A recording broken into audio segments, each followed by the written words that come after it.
You feel sleepy and relaxed. So relaxed. You trust me and what I say. The government love you. The government cares for you. Watch the television. This is the truth. Criminals and terrorists want to kill you. The government will save you. The police will save you. We need to go to war to protect you. We are here to look after you. Conspiracy theorists are insane and dangerous. Be fearful. You are small and weak. The government is strong. We will look after you. Obey. You must obey. Do not challenge authority. You are bad. Humans are bad. You must work hard. To survive, you must have more money. You must be better than him and her. You are separate and alone. Other people want to hurt you and take what is yours. You must always respect authority. This is the truth. The truth. The truth. You are fearful. Fearful. You do not like music. You do not like people who smoke. You do not like people who try to tell you things that are bad about your government. These people are dangerous. They are not to be trusted. Take your vaccine, or swine flu will kill you. We care. You must buy our products, pay your taxes, and watch the television. Do not question authority. Keep fighting each other. Do not question. Violence in films is sexy and exciting. Sex with strangers behind your partner's back is exciting. Your partner is boring. Your partner is cheating on you. Does not love you. You are worthless and not worthy of being loved at all. So, now we have HAARP, of course, in Alaska, which might have picked up the load. Is that possible? Well, HAARP, is a different kind of project, and there is a sister project to HAARP in northern Norway. And I recently met a man who was a helicopter pilot in Vietnam and then was transferred to the Alaska area, and he told me that there's at least 12 facilities that are related to HAARP globally. And he personally saw this in northern Alaska. I wonder if that's a reason why our weather is so screwed up, Stewart. I absolutely agree. What HAARP is doing is creating a shield in the ionosphere over the Earth and trying to create weather manipulation so that we think there's such things as global warming when in fact it's just a manipulation of our weather and geological events as well. Let me ask you about the success of Montauk. Do you know if they accomplished anything that was just truly extraordinary? Well, I think that they did accomplish their goal, and right now, 100% of the Earth is affected by mind control or scalar waves that are transmitted now from satellites in space that completely ring the Earth and are enhanced by ground antenna that we see as cell tower and microwave transmissions, so that at any moment they can transmit a mind control wave to specific areas of the Earth, to specific people. And a lot of what's happening now with the chemtrails is also creating a web or a network around the Earth, like a shield or radio wiring, so that it's like a grid that covers the Earth, and they can pinpoint very specific locations now and transmit whatever they wish to create. Yeah. We've just got to not let fear get to us, because that's the control system's most potent weapon. Well, I think that, the spraying from the air, I've been to 50 countries over the last 20 years, and even when I visit my friend Credo Mutwa, the Zulu shaman in South Africa near the Kalahari Desert, you look up in the sky and the bloody chemtrails are there. They're everywhere. And there's obviously a reason for that. And one of the things I've learned over this 20 years of research is that there's never one reason for anything. Mm-hmm. There are multiple reasons. Part of it is destabilizing the human immune system. Part of it is creating a sub-reality around the planet to manipulate the energetic field that we're living in every day.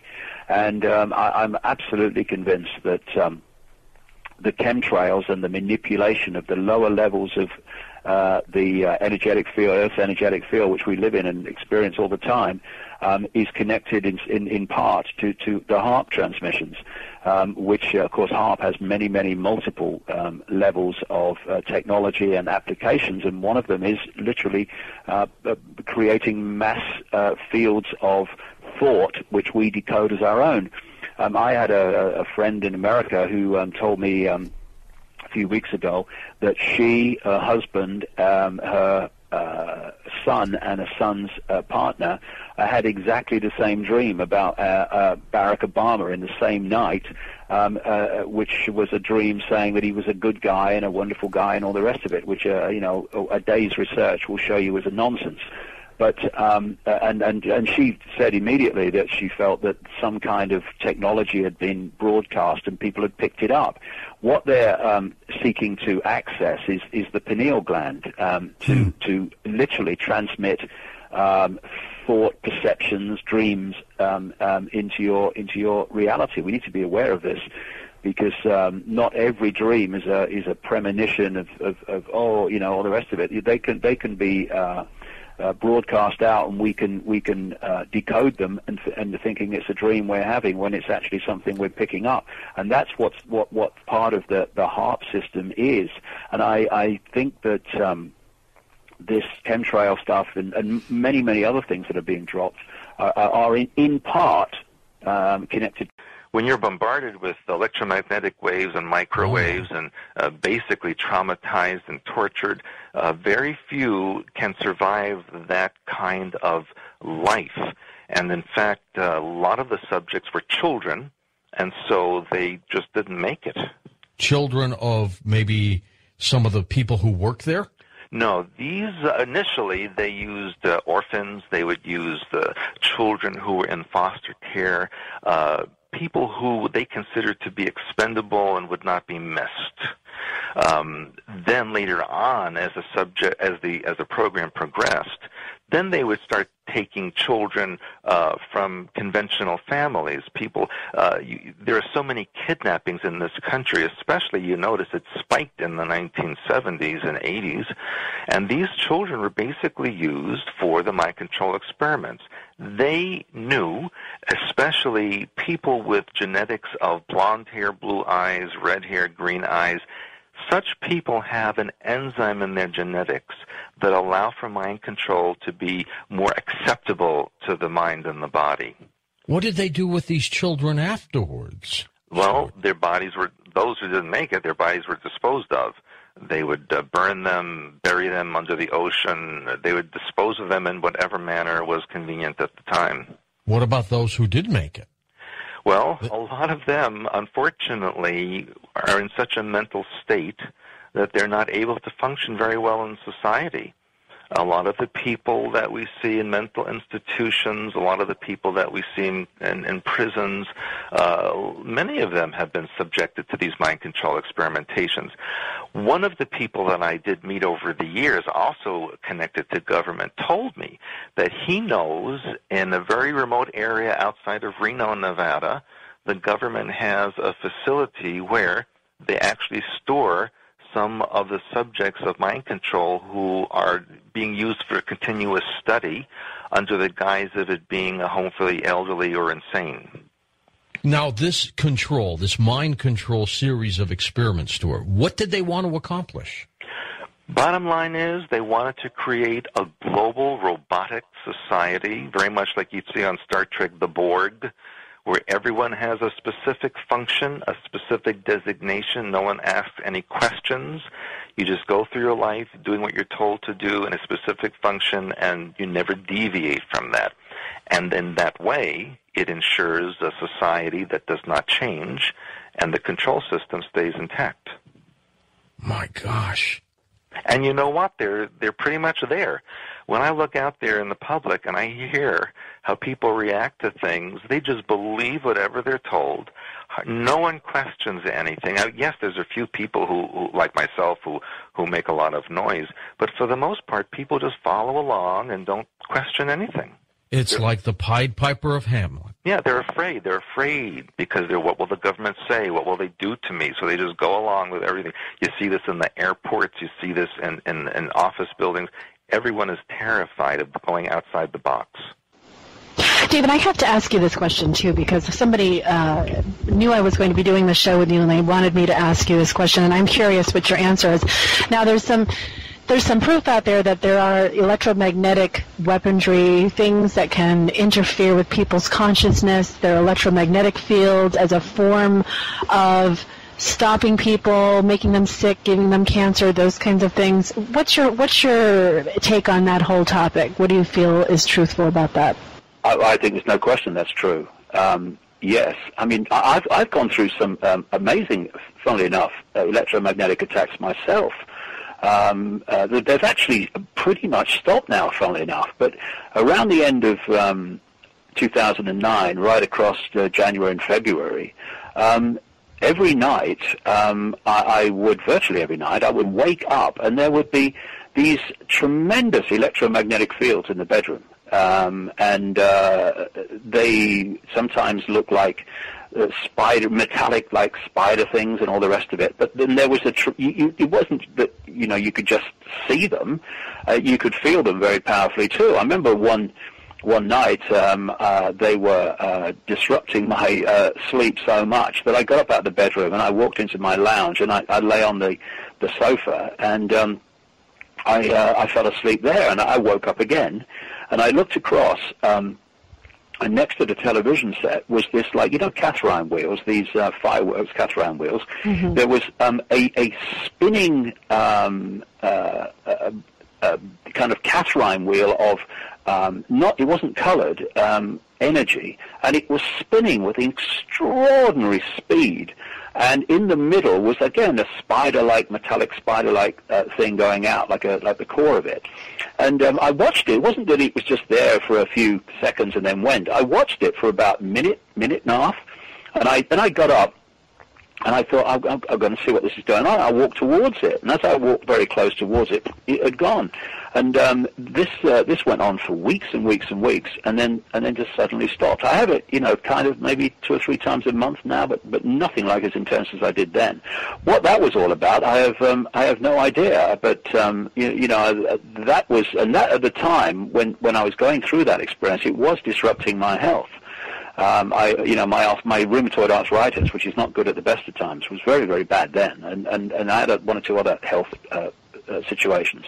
But again, I'll be honest. What I used to do, I used to wake up, turn over, see all this metallic electromagnetic stuff around me, and I would, shall I say, give it the finger, and then then I would turn over and go back to sleep. It was quite funny because instead of they're out to get me or whatever, it's like, okay, whatever, throw anything at me. I'm not bothered. This fascinates me. So tell me how it could occur and what the motive is behind it.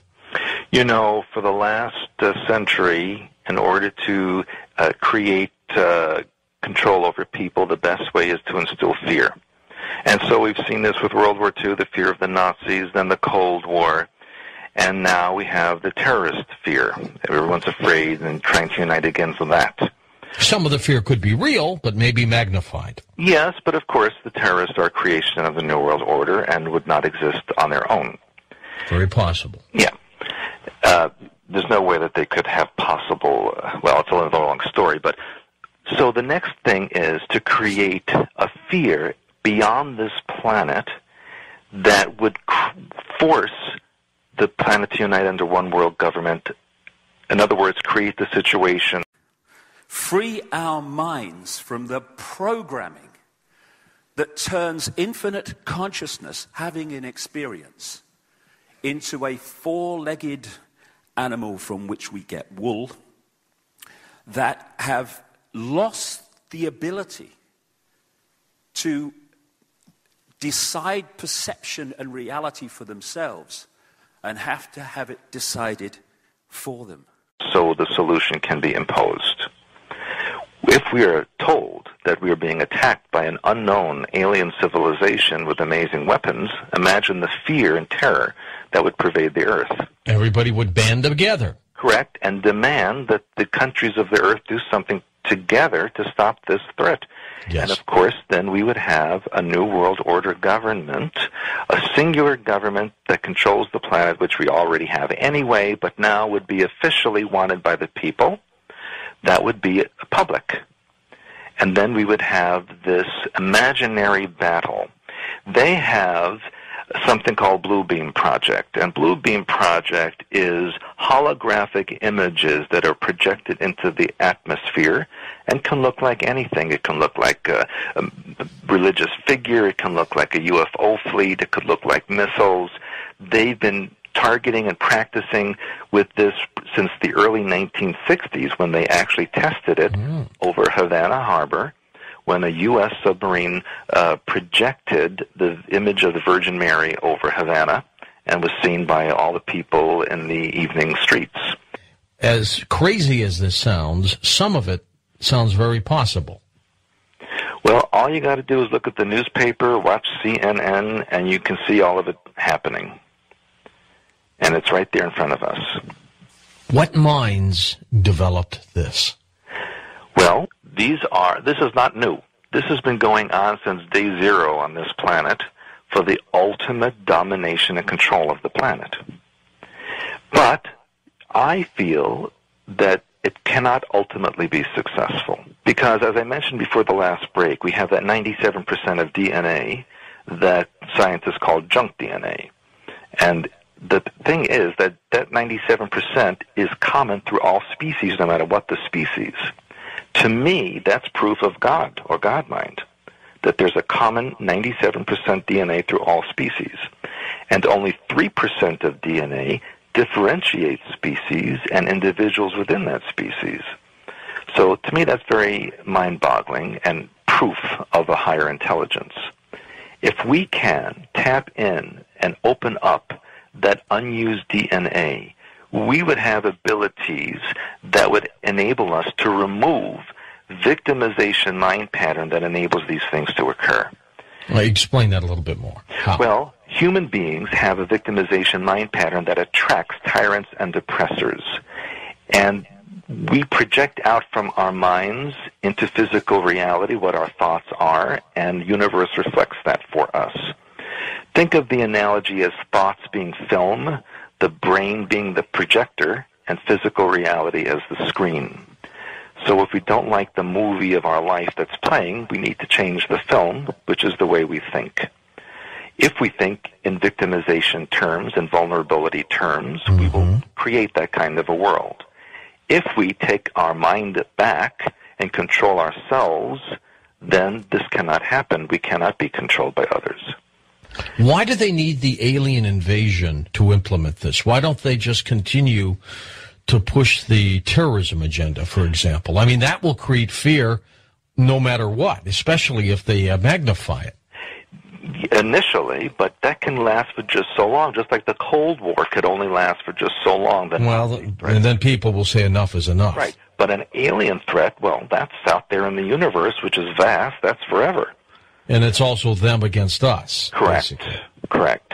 And so that's the ultimate fear user, where everybody wants to band together to fight against this.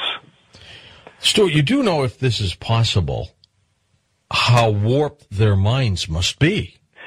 Well, again, that's why I explained the reptilian mindset. They think differently than human beings. We think in a different way than they do. They have in their minds all the time in the world because their genetics don't change. Their culture stays the same through mind control and programming, so there's no deviation. They're very sure of what they're doing. To them, in their minds, what they do is holy to them. How long do they live, each, as a physical being? How long? Well, we know the Queen Mother admitted to being 100-something years old, and she was a lot older than that. They can live several hundred years in the same body. The Queen Mother is a reptilian? Oh, she was, yes. Did you see the size of her coffin? It was not the size of her human body. I did not see the size of her coffin. Is there a picture I can find on the internet? Well, there might be. I don't know, but it was quite much larger than what should have been for that little lady's body. How big was it? It was pretty large. It was, to me, like a little piano case. Oh, like 8 feet, 9 feet? It was big. I don't know how. I mean, you can only see from the pictures, but it was very large. You're saying when she died, the Queen Mother reverted to the reptilian stage. Yes. And then became this large reptilian, and that's what they buried her in. Yes, that is correct. Sounds like David Icke's been getting to you on this one, Stewart. Well, the truth is still the truth. I've had reporters tell me that they know about this but cannot ever report on it. You mean British reporters? Actually, an American reporter said this to me, as well as a British reporter. That the royal family, are they pure reptilians or hybrids? They're shapeshifters, obviously. They go into human form. And isn't it interesting that Prince Harry this week said that he could never be normal? Now, of course, you could take that several ways, but I take it in a way that he knows he's also a reptilian shapeshifter. Well, I was going to say, do these members know who they are or what they are? Of course. When you're a shapeshifter, you know that. You know what you are. And all right, but how come you said, like yourself, that you have reptilian blood? I do. Mm-hmm. That's what you said. How come you can't shapeshift? Because I don't have a 50-50 split in genetics. Ah, but they do. They do. I see. Okay. Yeah. You can't.